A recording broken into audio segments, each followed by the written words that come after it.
come on, faster.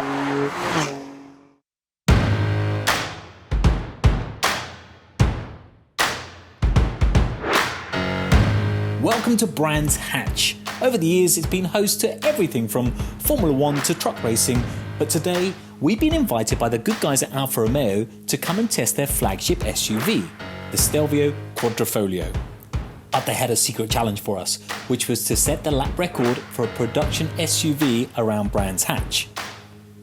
After a quick introduction to the car, it was time to head out on track and get some much needed practice in. So we're going to have a nice smooth lap, a couple of practice laps before we go and try and set this lap record. But in my world, there's no such thing as smooth laps, so we're just going to probably get a little bit ragged as we did them, going through the Graham Hill corner. So the car is so hard to tell you when I'm trying to concentrate on my very limited knowledge of Brands Hatch. But the car has 510 horsepower, 600 newton meters of torque, and I have to say, it is beautifully balanced. Performance SUVs are having something of a renaissance at the moment, with a variety of manufacturers taking on the unenviable challenge of making their high-riding, family-friendly SUVs capable of taking on a racetrack. Excess weight and a high centre of gravity mean SUVs go up against every performance car rule in the book, but despite all of that, Alfa have made the Stelvio incredibly dynamic to drive. The interior of the car is actually very nice. You've got this wonderful leather dashboard with this red stitching.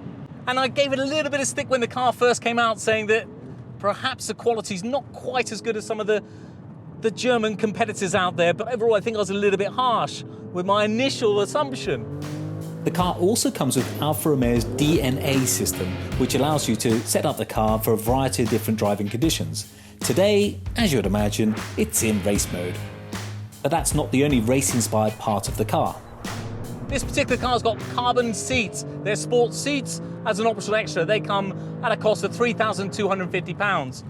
The other options on this car include the competition-only paint, £1,250, and I'm quite pleased that today we've got carbon ceramic brakes, but they come at a cost as well, £5,900 to be exact. But even with race-developed carbon ceramics, setting the SUV lap record of a Brands Hatch Indy circuit was not going to be easy. With absolutely zero race experience and only these few sighting laps being the first time I've even set eyes on the track, I was seriously starting to question the challenge ahead. Alfa, what have you let yourself in for? So, with the practice laps done, it was time for the real thing. And after setting up the timing equipment and receiving a few words of advice from the Alfa team, I headed out to attack the 2-kilometre-long circuit.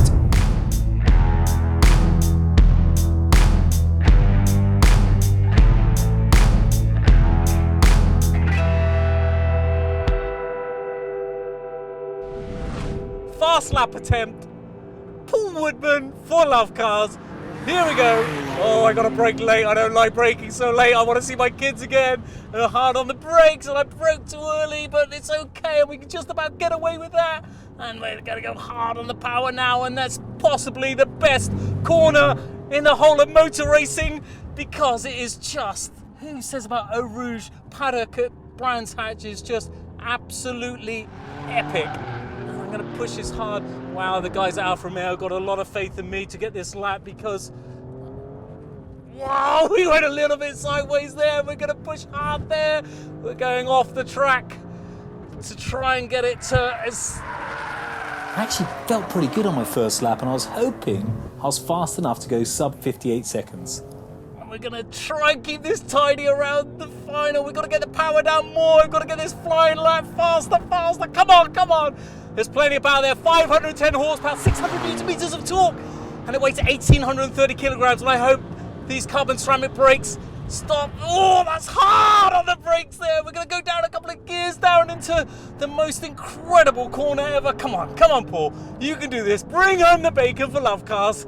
And I brake very, very hard now. Braking so hard, I might brake myself. Have I? Oh, I just about got the apex. That's such a lucky one. I shouldn't have got that there. The brakes were just incredible.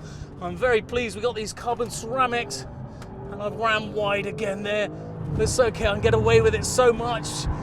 Come on, can I do it? This is it. Can I do it? I've gone a bit fast there, a bit wide as well. I'm gonna go there. And to the final corner. Lots of speed, too much speed into this final corner, but I think we're gonna do it. Come on, Paul, you've gotta do this. Oh, final straight. We're going flat. Are we gonna do it? And stop the clock. Oh, I don't know what the time is. I don't know what the time is. I had to get under 58 seconds around the famous Brands Hatch circuit. I feel like I left about 3 seconds out there, I'll be honest with you. Oh, did I get under 58 seconds? Please. Into the pit lane. Am I going to see wry smiles or thumbs down? Oh, did we do it? Did we do it? Yes, we've done it! We've done it! Aye! Mission accomplished.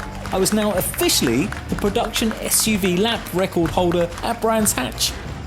Sadly though, my record didn't stand much longer than my lap time and was almost immediately broken by Alfa Romeo's official test driver. Still, at least I can bask in my short-lived glory and tell my grandchildren I was a Brands Hatch lap record breaker.